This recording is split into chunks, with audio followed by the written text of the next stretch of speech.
ነው። ማደያው ደግሞ በስታንዳርድ መሰረት ወደታች ተቆፍሮ ታንከር ያለው አይደለም። ማደያ የሚል ታፔላ ልክ እንደዚህ እንደሚለጠፉ ሱቆች ማለት ነው። በእያንዳንዱ የኢትዮጵያ ጫፍ አካባቢ ብትሄዱ፣ ሶማሌ ክልል ብትሄዱ፣ ቦረና ብትሄዱ፣ ጫፍ አካባቢ ማደያ ማለት ልክ እንደ ፋሽን መጥቷል። ለምን? ከዚህ ድጎማ እየወሰዱ ለመሸጥ። በእኛና በጎረቤት አገራት መካከል ያለው የዋጋ ልዩነት እዚህ ያለውን ነገር ለማመሰቃቀል ምክንያት ሆኗል። ይህን ለመፍታት የኦቶሜሽን ስራ እየሰራን ነው። እያንዳንዱ ቦቴ ካለበት እስከሚገባበት ለመቋጠር እንድንችል፣ ሁለተኛ ከገባ በኋላ በእያንዳንዱ ማደያ ያለው ለመቋጠር የሚያስችል ስራ መስራት እየሞከረ ነው። ሲስተሙ ሲያልቅ በተወሰነ ደረጃ ይቀንሳል። በቅርቡም ጅቡቲ የነበረን ጉዞ ዋነኛ ዓላማው እነዚህ ከፖርት የሚወጡ ምርቶች መሀል ላይ በሬልዌይ እና በፖርት መካከል ክፍተት ስላለ ያን ክፍተት የሚዘጉ ስራዎች ለመስራት ለመነጋገር ነው። ይሄን ነው ደምራችሁ ይዩት። በድጎማ በገቢ ጭማሮ በግብይት ሰንሰለት ዘመንን ጨምሮ መብራት፣ ነዳጅ፣ ውሃ ባለው ዋጋ አጠቃላይ የተሰራው ስራ ተሰናስሎ ኢትዮጵያ ለመጀመሪያ ጊዜ ስንት ዓመት አልቻልንም ስላችሁ ከርሜ ዘንድሮ 9.7% ወይም ሲንግል ዲጂት ገብቷል ኢንፍሌሽን።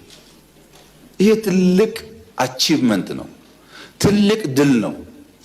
ማንቋሸሽ ሳይሆን የቀረው መጨመር ነው ያለብን፣ በብዙ ልፋት በብዙ ስራ የመጣ ውጤት ስለሆነ። አንዳንዶች አፍሪካ ላይ ከ10 በታች ኢንፍሌሽን አክሰፕተብል ነው፣ ያ ከሌለ ኢንቨስትመንት አይመጣም፣ እድገት አይኖርም ይላሉ። ያው እንደምታውቁት ብዙ ፋክተር ስላለ ያም ሆኖ አሁንም መቀነስ ያስፈልጋል። ያለ ማድረግ በዋና ዋና ኤሪያስ ላይ ዜጎቻችን የሚሰቃዩባቸው ኤሪያዎች ላይ ለይተን በረጅም ጊዜ እየሰራ እንገኛለን። አንደኛ ምግብ ማምረት፣ ምግብ በበቂ ማሰራጨት። አዲስ አበባ ውስጥ አሁን ከኮሪደር ጋር ተያይዞ የሚገነቡ ፉድ ኮርቶች በመቶ ይቆጠራሉ።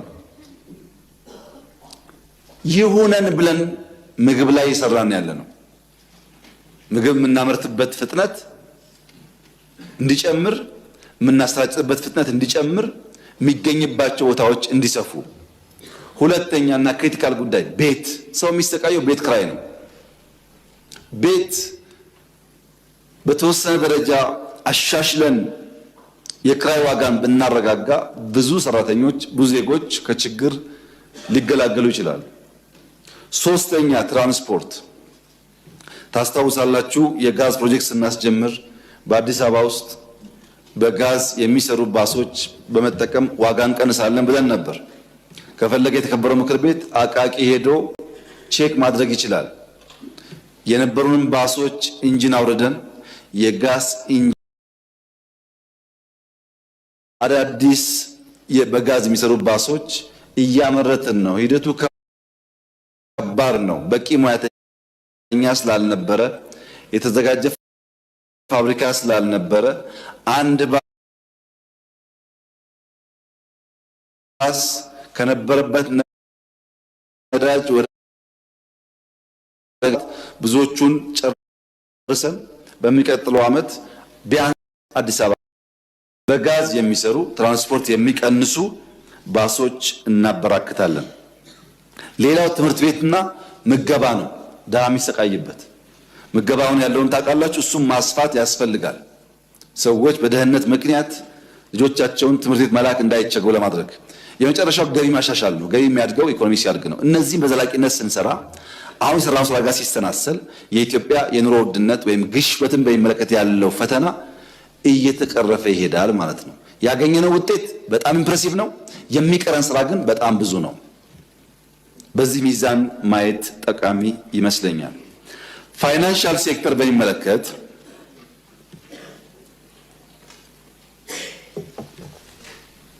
ፋይናንሻል ሴክተር ቀድሜ እንዳነሳሁት አንዱ መቀየር የምንፈልገው ኤሪያ ነው።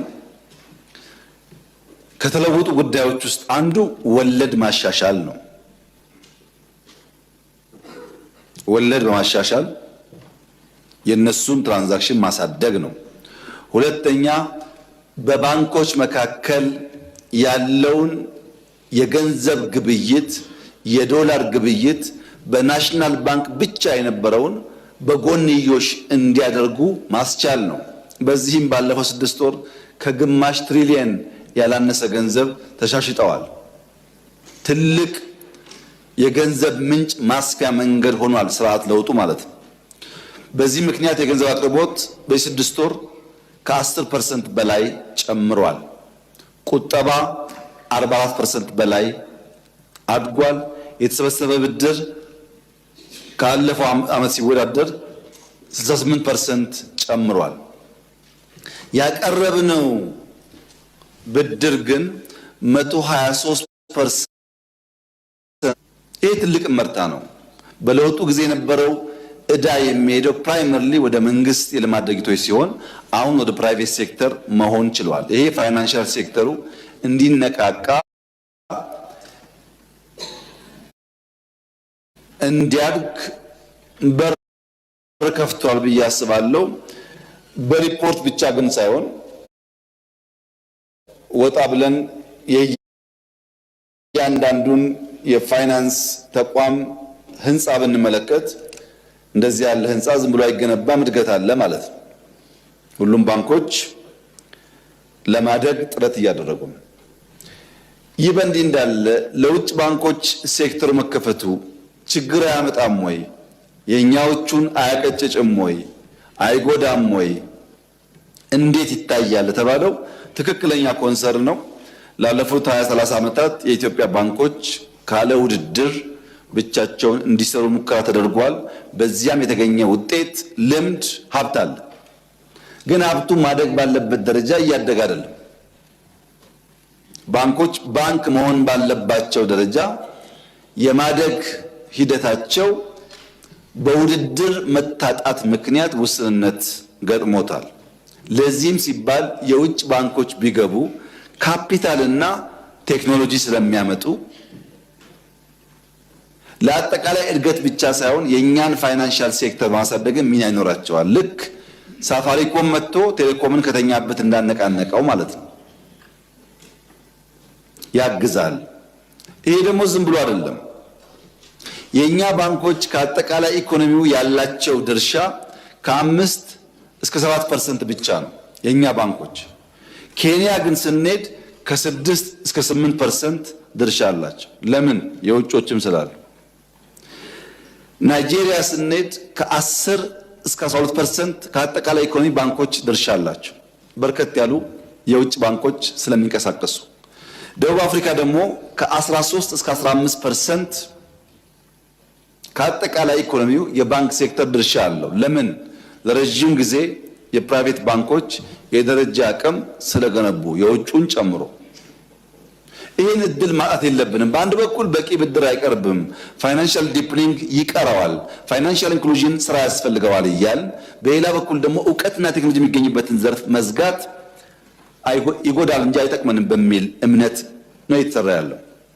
ያ ሲሆን ግን ከውጭ የምናስገባቸው ባንኮች እንዳለ መጥተው የኛን ባንክ አቅም የኛን ባንክ ውስን ልምድ የሚያንኮታኩቱ እንዳይሆኑ ምን ጥንቃቄ ይደረጋል ለሚለው፣ አንደኛ የውጭ ዜጋ በዜጋ ደረጃ በኢትዮጵያ ባንኮች ውስጥ ኢንቨስት ማድረግ የሚችለው ማክሲመም 7% አንድ ዜጋ።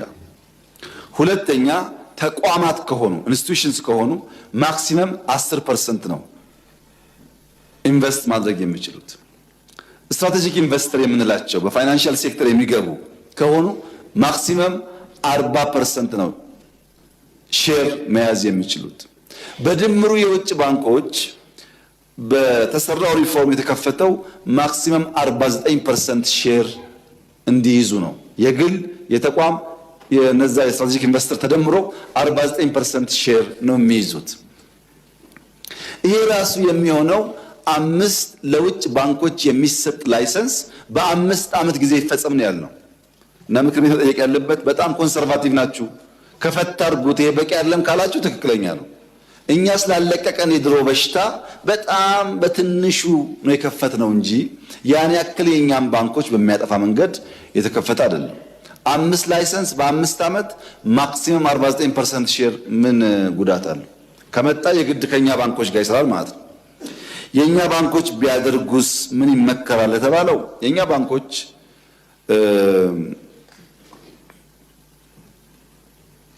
ባንክ መሆን አለባቸው። ባንክ መሆን አለባቸው። እቁብ ናቸው ብዬ አላሳንሳቸውም፣ ግን ባንክ መሆን አለባቸው።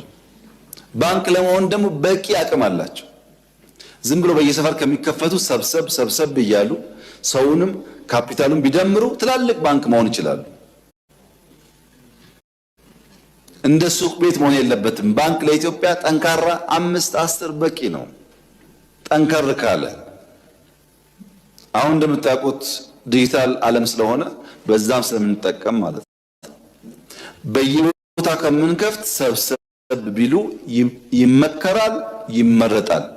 አሊያ እስካሁን ባለው የፋይናንሻል ሴክተር ሂደት እነሱ እንዳይጎዱብን በጥንቃቄ ስለሆነ የውጮቹ ሲገቡ ተጨማሪ ካፒታልና ቴክኖሎጂ እናገኛለን እንጂ የሚፈራው ስጋት እምብዛም ይኖራል ብዬ አላስብም። በተለይ ባንኮቹ ላይ ባንክ መሆን የቻሉት ብዙ የሚጎዳሉ ብዬ አላስብም። ሌሎቹ ደግሞ ከሌላው ጋር የተሰናሰሉ ለማደግ ጥረት እንደሚያደርጉ ተስፋ አረጋለሁ። የስራ እድል በሚመለከት ስራ ተቀዛቅዟል፣ ስራ የለም ለተባለው በጥቅል መልስ በ6 ወር ውስጥ 2.6 ሚሊዮን ሰው ስራ አግኝቷል። ባለፉት 20 ምናምን ቀናት ደግሞ 670 ሺህ ገደማ ከዚያ በላይ ሰዎች ስራ ይዘዋል።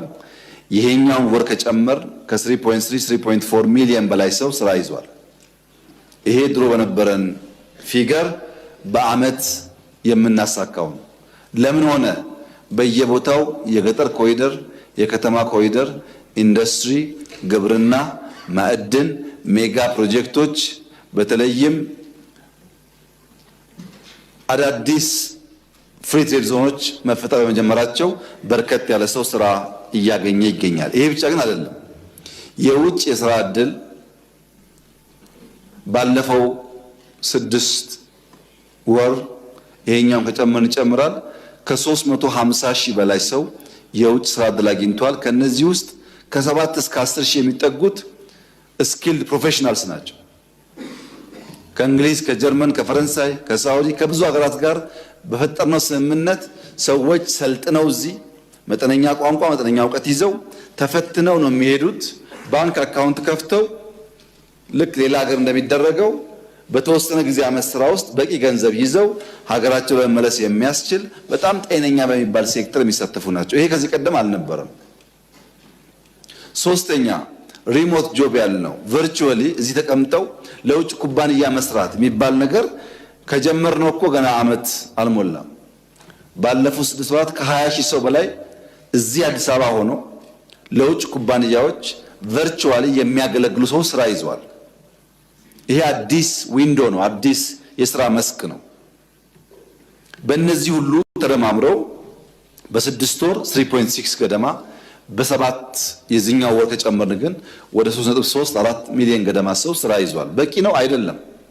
አሁንም በጣም በርካታ ስራ መፍጠር አለብን፣ ሰው ብዙ ስለሆነ። ጅማሮ ውጤታችን ግን የሚያሳየው የመነቃቃት ምልክት እንዳለ ነው።